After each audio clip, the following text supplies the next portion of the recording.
Good afternoon, everybody. We are back with another class, and we are still going over social movements. I know on Tuesday we didn't have a lot of students, and we didn't get a chance to go through everything as a result. But today we have more people, which I'm so excited about. And I hope you are too, because this lesson to be hopefully fun for you, because I tried to make it a little bit more fun for you. But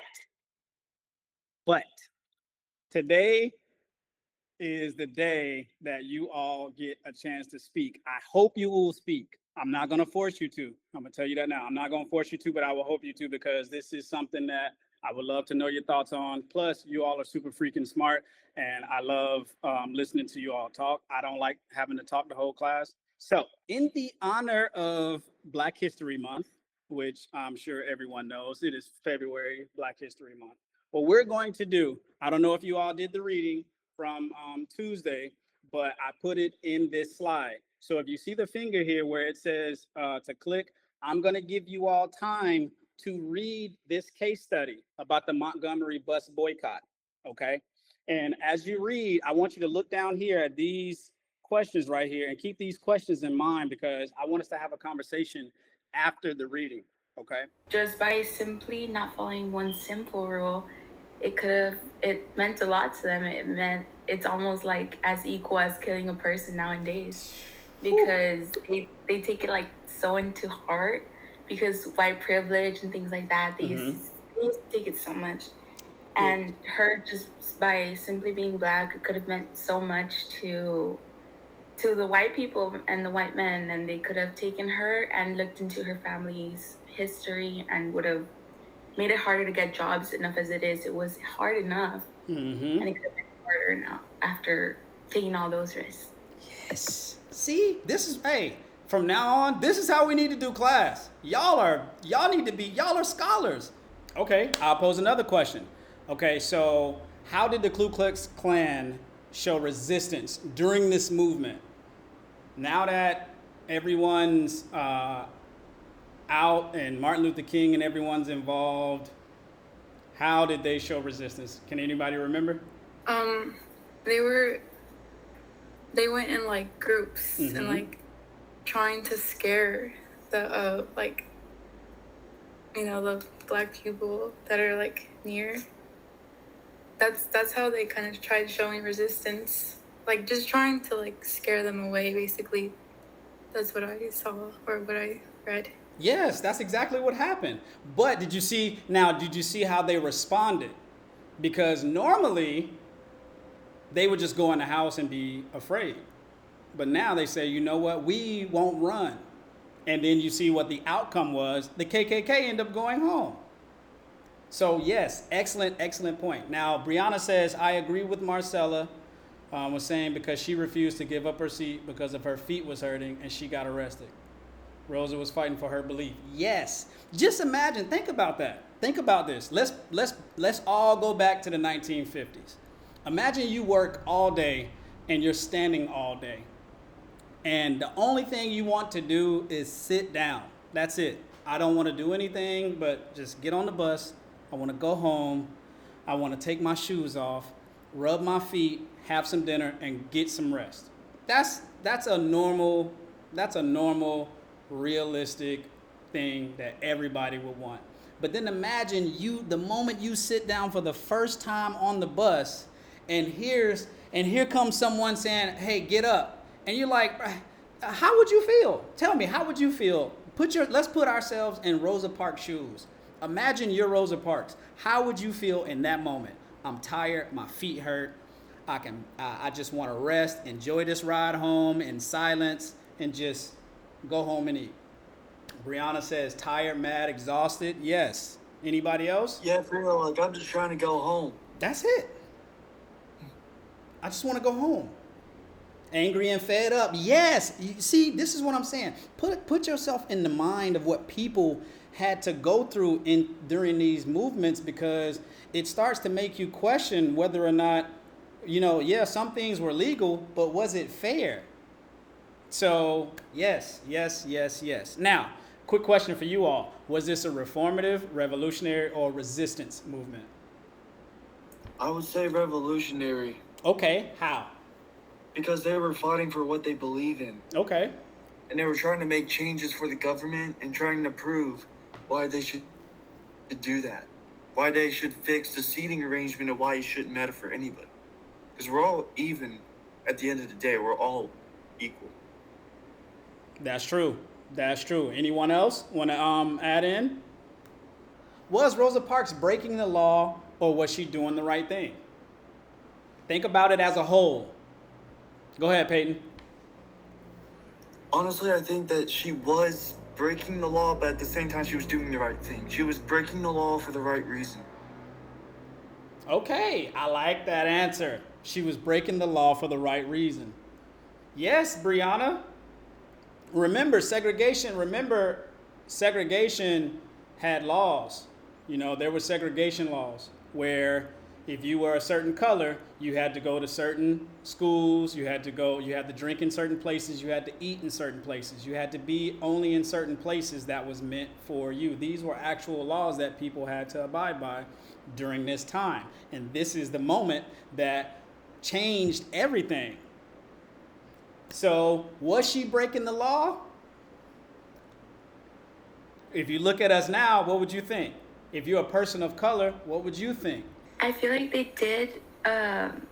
they did know that she was doing it for the right reason, but they're too caught up on their own beliefs on what makes them feel better, that they aren't focused on what they think and what they feel, but they're more focused on what themselves want to feel and how they want to feel. Bingo. That is amazing. And you know, to Stacy's point, think about now remember, hold on, wait. Peyton, I think all blacks agree with Rosa's belief because there was a boycott about bus seating arrangements. Yes, very true. And think about now, remember, was it only black people that agreed with Rosa? No, there were white people that agreed with them too. But imagine during this time what a white person who agreed with Rosa Parks and the Montgomery bus boycott and thought, you know what, I support them. Imagine what they have to go through. Put yourselves in their shoes. So here's a question I want you all to think about. Think about that person that wants to help and they come from a family that might have a history of opposing people like Rosa Parks. How do you think those people feel with trying to help? What are some things that they have to deal with and go through when they want to help fight the good fight? What do you think? Go ahead, Peyton. So I just wanted to ask, who exactly is being aimed at? Who is having to deal with what? In terms of what? Like you said,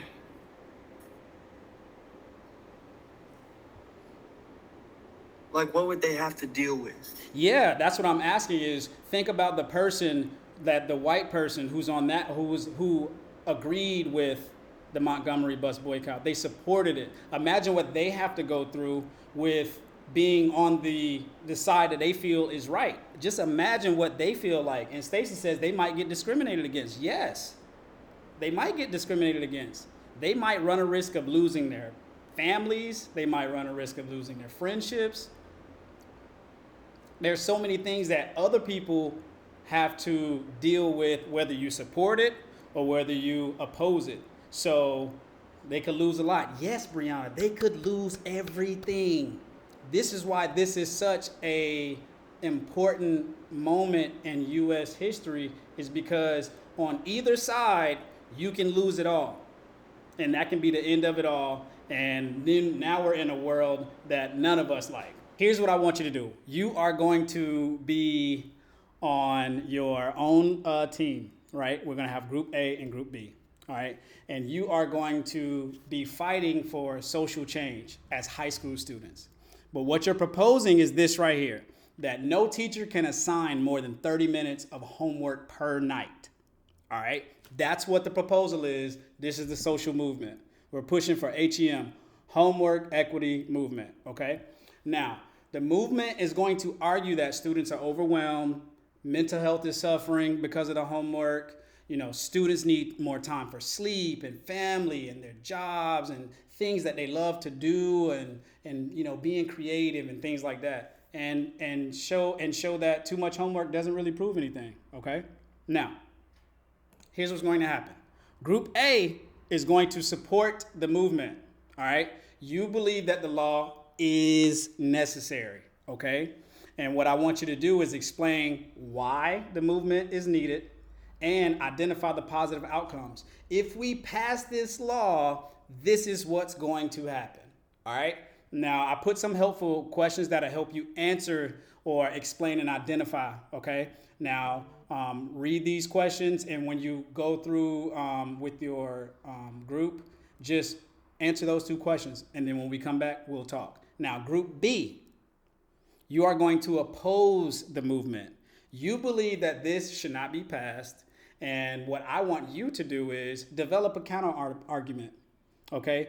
Explain why this movement is unnecessary. We don't need this, and explain why we don't need this. And I want you to think about the negative consequences of limiting homework to only 30 minutes per night. Okay? Now, this is not real, so you can make up whatever arguments you want. You can use whatever data you use or research you use. You can use anything, okay? I'll give you 10 minutes. So let's debate.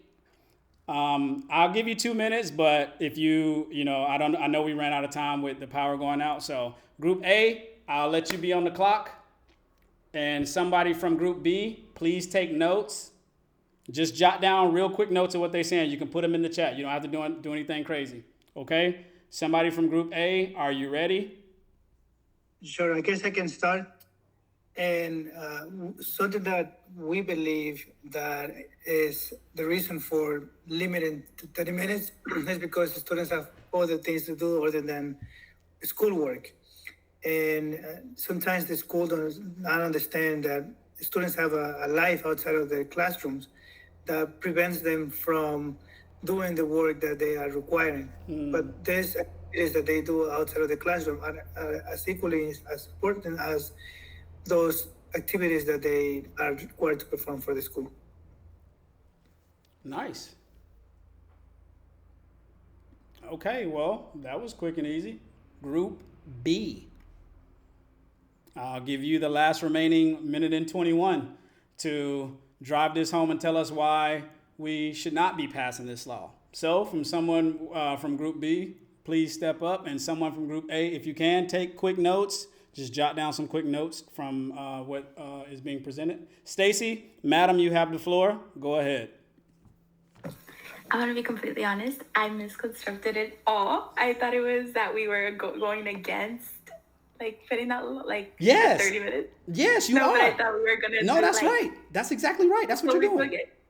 Oh, okay. Well, no teacher can assign more than 30 minutes of homework per night, which would be the law, and we would oppose it simply because I go against it, but I would say, they should put more than 30 minutes, I guess, because we could learn more, I guess. Or it could test our abilities and see what we're compatible with, and they could see even more into depth of what we do need help with and what we are feeling more likely, what we need more help with, or the things we could be going against. And they said in the Group A that we have more things outside of school. I agree with that 100%. But since I'm going against it, I would say that yes, we have more things outside of school, but we should learn to keep more time management and yeah. I love that. Now, anyone from Group A now that Stacy's said her point, does anybody want to respond to what she's saying? Even now, because she's clearly making a good point for why we shouldn't do this. But anybody want to respond? Peyton, go ahead. Yeah, I low-key agree with what she said about how we should prioritize our time and still experience life, but manage our time wisely. Indeed, Brianna says. Let me check the chat. Brianna says she's making a really good point. Yes, it's a really good point because we don't know. I don't know. 30 minutes. I don't remember the last time I only had 30 minutes worth of homework. Do you? Do y'all have 30 minutes worth of homework a night? Because I used to have homework that'll last me 2 months. So I don't know. It's different now, I guess, for you all than it was for us. But based on what we know about social movements now, do you think the home equity movement, it would actually succeed in real life or not? Here, let me put some more time on there. Do you think it'll actually succeed now that Stacy and Mr. Hiron and Peyton, everyone's made a good point? Do you think it's actually going to work? And after that, ladies and gentlemen, you are free to go and enjoy your weekend and enjoy the rest of your week. Thank you. I'm so proud that even with all of this happening, you all still showed up and you all killed it.